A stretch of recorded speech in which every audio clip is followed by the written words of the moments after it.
Hello, alors j'espère que vous allez bien. Je reprends les vidéos tardivement parce que c'est vrai que cette année elle est passée très très vite et j'ai eu pas mal d'événements personnels, il y a pas mal de choses qui sont passées et j'ai pas trouvé le temps en fait finalement de garder de l'assiduité dans la entre guillemets la production de nouvelles vidéos. Et là c'est l'occasion de reprendre ça aujourd'hui. Alors aujourd'hui, il pleut. J'espère que vous n'allez pas entendre trop de bruit de pluie parce que le toit du garage est en tôle d'acier et il y a des gouttes qui tombent dessus. Ça résonne un petit peu, donc j'espère que ça ne va pas trop perturber la vidéo. Alors, on va commencer un petit peu par le sujet du jour qui était la Camaro. La Camaro Aerox Z cabriolet que je termine de remettre en état. Et donc, je vais vous en parler un petit peu plus aujourd'hui parce que j'ai pas mal bossé dessus de manière un petit peu éparse. Ce qui fait que bon, j'ai un petit peu échelonné le boulot à faire dessus. C'est essentiellement du travail cosmétique parce que c'est une voiture qui n'a pas beaucoup de kilomètres. Une voiture que j'ai rachetée il y a à peu près, enfin, il y a quelques années et qui n'a pas beaucoup roulé, qui déjà avant son achat, enfin avant que je l'achète, ne roulait déjà plus beaucoup. En fait, c'est une des rares Camaro troisième génération cabriolet qui est un import européen d'origine. C'est-à-dire qu'en gros, elle a le tableau de bord en kilomètres. Et donc, elle avait été importée neuve dans les années en 88 ou 89, je sais plus, avec 89, ouais, 89, donc au Danemark. Donc, elle est restée au Danemark quelques années et elle est passée en Angleterre. Et moi, je l'ai rachetée en Angleterre il y a quelques années. Et elle a même pas 60 000 km d'origine. Mais pour autant, elle avait un petit peu souffert en carrosserie parce qu'elle était restée dehors, elle avait été mal repeinte. La capote avait été changée par un modèle pas terrible du tout, qui n'était pas ajusté du tout, donc je l'ai complètement enlevé pour la remplacer. Il y a pas mal de choses qui ont été faites. Les pneus ne sont pas de la bonne taille, donc ça c'est pareil. Les jantes avaient été repeintes en noir parce que les Anglais sont très coutumiers de repeindre les jantes en noir. Je sais pas pourquoi ils adorent ça. Moi je trouve ça dégueulasse. C'est moche. Je trouve que ça casse la ligne des voitures, sauf dans de très rares cas où vraiment ça peut s'harmoniser. Mais la plupart du temps c'est moche, je trouve. Donc les jantes vont être remises comme elles sont d'origine, c'est-à-dire en gros avec les intérieurs des, des, des bâtons en doré et l'extérieur usiné de manière circulaire comme ça et puis verni quoi. Voilà. Alors où j'en suis concrètement, je suis en train de finir les éléments carrosserie qui restent à faire.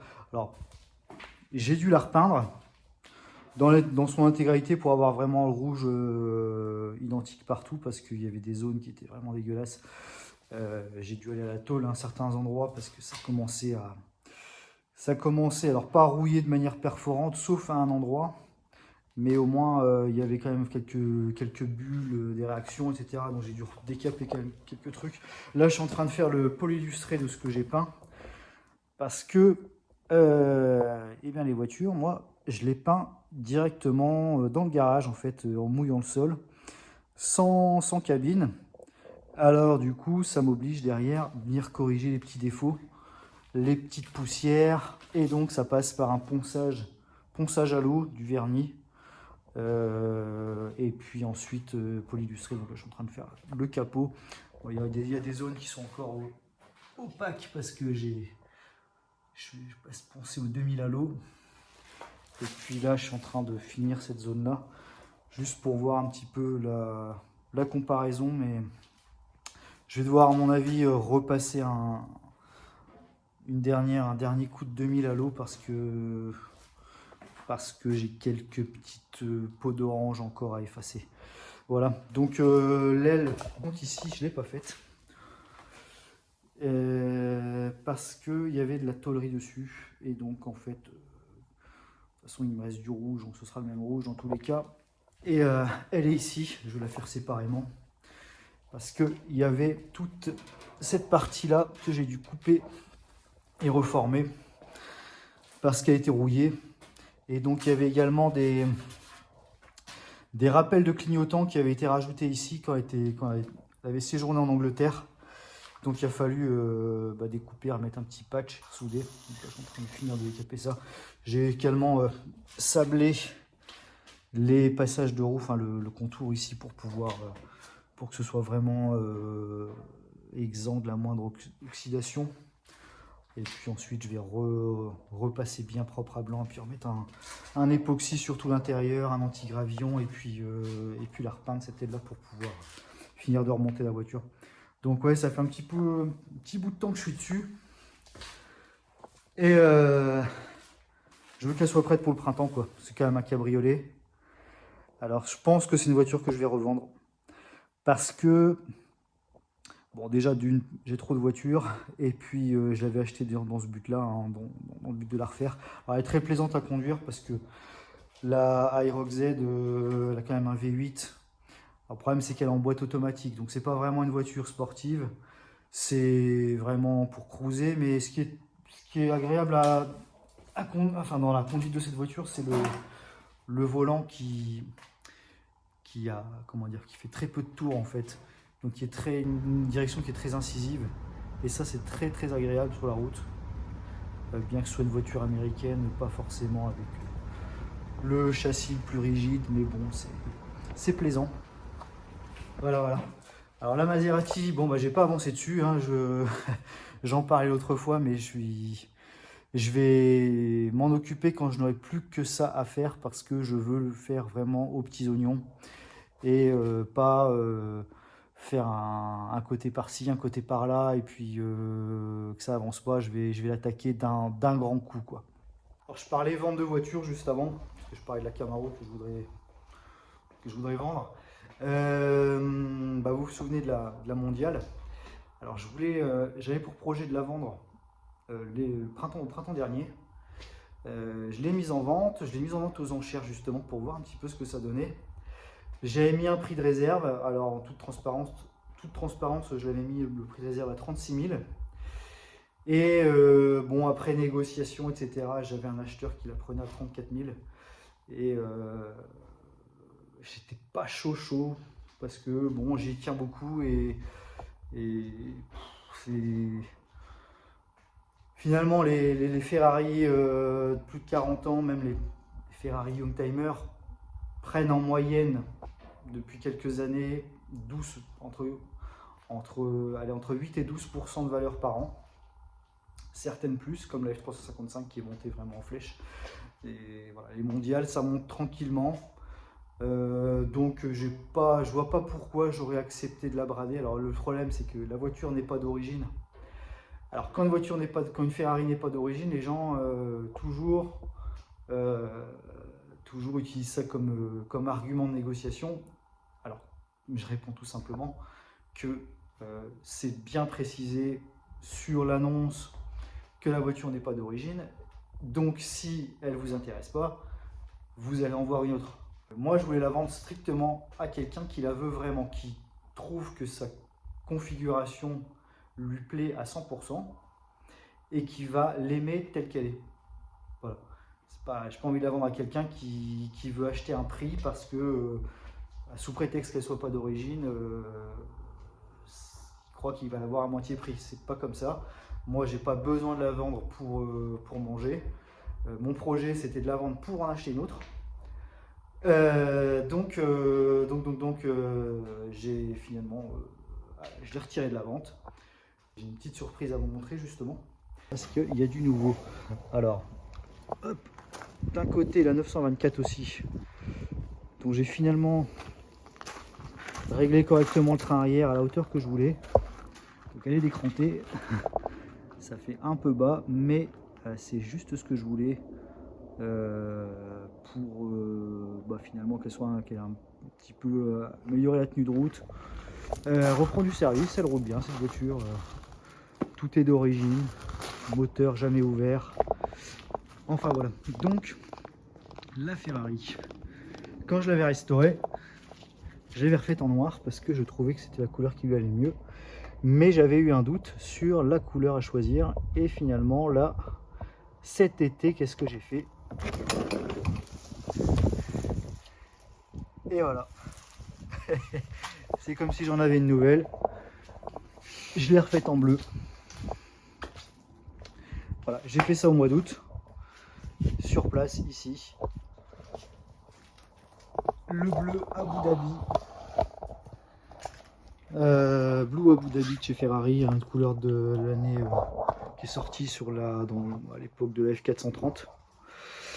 Voilà, donc ça change un petit peu son aspect. J'ai mis en grand angle la vidéo pour qu'on voit un peu mieux parce que sinon je suis un peu trop près et ça fait pas terrible. Donc du coup vous pouvez voir le bleu Abu Dhabi qui a tendance un petit peu à changer de teinte un peu en fonction de la lumière. Alors quand on est en extérieur, ça tire un peu vers le vert turquoise. Et puis à mesure que ça s'obscurcit, on tire jusqu'au bleu nuit pratiquement en extérieur en soirée par exemple. Et donc ça se marie bien avec l'intérieur, toujours. Alors qu'est-ce que ça vaut une Camaro comme ça? Si on se base sur le site Classic Trends, les Camaro 3e génération sont estimés à un prix moyen en 2024 à 24 000, il annonce à 24 000 euros. Ça me paraît très optimiste, mais ce qui se passe, c'est que ça tient compte des prix des enchères aux États-Unis, qui fait que la voiture est beaucoup plus prisée là-bas et par rapport en Europe. Donc c'est assez difficile à dire ce que ça vaut sur le marché aujourd'hui en Europe. On voit des Camaro Cabriolet Aerox Z si similaires dans les, allez, on va dire entre 15 et 25 000 euros sur le marché. Par contre, à quel prix elles partent vraiment, j'aurais un petit peu du mal à le dire. Ce qui est sûr, c'est que elles sont pas autant prisées en Europe qu'elles le sont aux États-Unis. Alors, comme c'est une voiture que je vais vendre à la fin de sa remise en état, je me demande un petit peu si je vais pas essayer de l'exporter pour la vendre là-bas, sachant que c'est une version export Europe comme je vous disais, les compteurs en kilomètres. C'est rare, elle n'a pas beaucoup de kilomètres d'origine. Ça peut être intéressant, mais sans certitude. Donc pour l'instant, je ne sais pas du tout à quel prix je pourrais la vendre. On verra ça. De toute façon, je ferai une vidéo prochainement justement où je parlerai du marché des voitures et notamment la revente. Comment ça se passe réellement entre les tarifs demandés, les tarifs affichés, les cotes, le sujet dont tout le monde parle, avec le mot spéculation qui revient à toutes les sauces.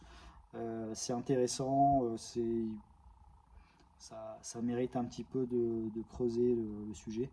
Et donc ça, je reviendrai sur une vidéo qui sera exclusivement dédiée à ça. Alors c'est vrai que là, elle est poussiéreuse, c'est pas très présentable. Il faudra nettoyer tout ça, mais donc ça vous permet de voir quand même que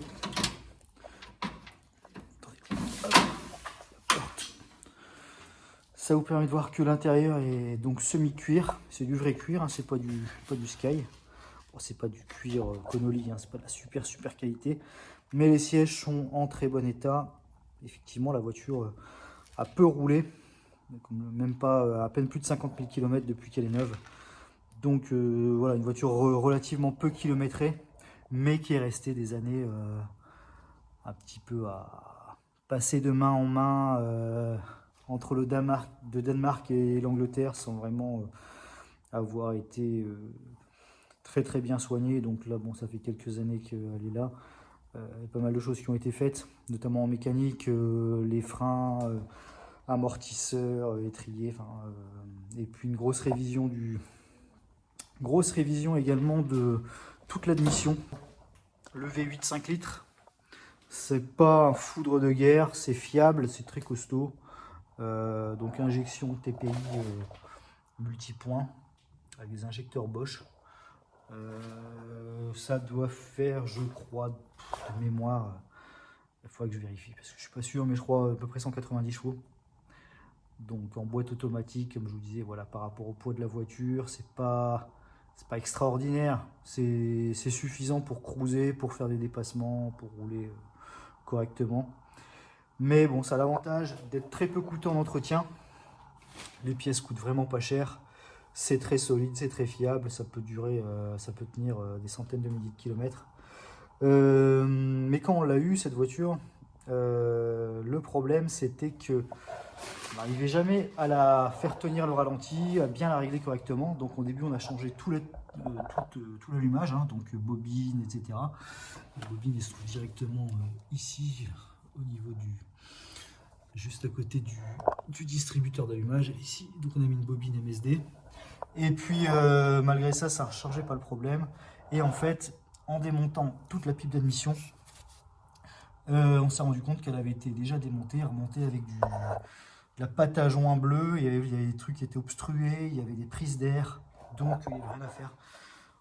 On a profité pour bien nettoyer tout ça et remettre les joints d'origine. Et puis, par la même occasion, il y a eu un remplacement du radiateur. Donc, le radiateur est neuf. Les durites, thermostat, etc. On profitait pour faire les colliers. Évidemment, vidange des fluides. Donc, révision de la boîte auto, donc vidange moteur filtre, comme je vous disais. Et puis, liquide de refroidissement, évidemment. Également ici, une durite de frein que j'ai dû refaire maison, puisque elle était oxydée à l'arrière droit, à l'arrière gauche, ce qui fait que bon bah il n'y a pas de freinage, il y a une fuite. Hein. Donc ça, c'est refabrication maison, cette durite là. C'est un petit peu fastidieux à faire, mais bon, à ce moment-là j'avais un pont, c'était pratique. Par en dessous, voilà, il faut qu'elle ait été formée. Et puis pareil, les durites de refroidissement de l'huile de boîte automatique qui sont neuves. Alors ici, on la voit ici. Ici, il y en a une et l'autre elle est en bas. Hop. Donc ça, c'est souvent cassé parce que quand ça a été démonté, souvent ça reste collé ici. Et puis les gens ils cassent les olives, donc après ils font des raccords avec des bouts de durite en caoutchouc et c'est pas terrible du tout. Donc ça c'est neuf également. Donc voilà pour aujourd'hui. Bon, promis, pour la prochaine fois, je vais essayer d'avoir plus de régularité et de montrer plus, en gros, plus de détails de ce que je vais faire, notamment quand je vais remplacer la capote, quand je vais terminer le pôle illustré. Et également, on va arriver tranquillement d'ici 2-3 mois vers le printemps, donc il y aura plus de facilité de faire des vidéos. Je vous montrerai également la Ferrari en extérieur, avec des vues dynamiques, des choses comme ça, pour montrer un petit peu ce que j'ai fait dessus au niveau de la peinture. Et puis j'espère vraiment surtout attaquer la Maserati au printemps. Après, voilà, comme je vous disais, j'avais mis en vente la Ferrari parce que je voulais acheter une 348. Ça, c'est pas fait, mais ça reste quand même un projet qui est dans un coin de ma tête. Donc, on verra un petit peu si des opportunités se profilent, on verra ça. Donc n'hésitez pas à vous abonner et à partager surtout. Bon, cette vidéo elle n'est pas très élaborée, c'est juste histoire de reprendre. Je vais en faire des plus intéressantes prochainement, donc restez attentifs. Merci.